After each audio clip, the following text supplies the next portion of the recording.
Namaskar.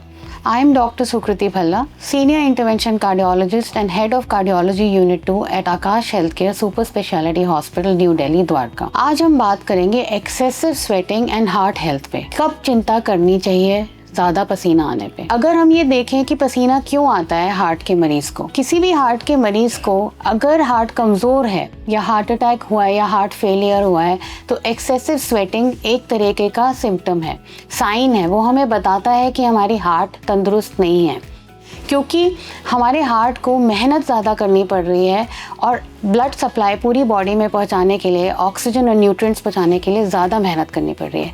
तो उस समय स्वेटिंग एक चिंता का विषय है। तो हमें कभी भी स्वेटिंग को इग्नोर नहीं करना चाहिए, खास करके जब वो छाती में दर्द, सांस फूलने के साथ में हो, ये और भी गंभीर है। तो हमेशा याद रखें, हार्ट अटैक का एक सिम्टम और साइन जो है वो एक्सेसिव स्वेटिंग है। हार्ट फेलियर, जब हार्ट का पंप कमज़ोर हो जाता है उस समय भी एक्सेसिव स्वेटिंग एक डेंजरस साइन है।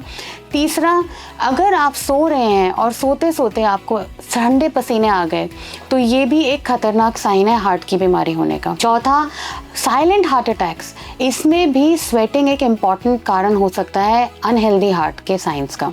तो इन चारों चीज़ों में हमें बहुत गंभीरता से ध्यान रखना चाहिए कि एक्सेसिव स्वेटिंग को कभी इग्नोर नहीं करना चाहिए। बट ये भी मैं बताना चाहूँगी कि और भी कारण हो सकते हैं एक्सेसिव स्वेटिंग के।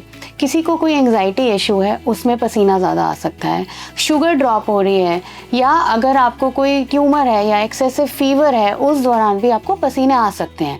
पर कुछ पसीने जो आपकी हार्ट हेल्थ से रिलेटेड हैं वो बहुत गंभीर है, हार्ट अटैक या हार्ट फेलियर से रिलेटेड। इस विषय में अगर आपको और जानकारी चाहिए तो आप मुझे यहाँ पे संपर्क कर सकते हैं। धन्यवाद।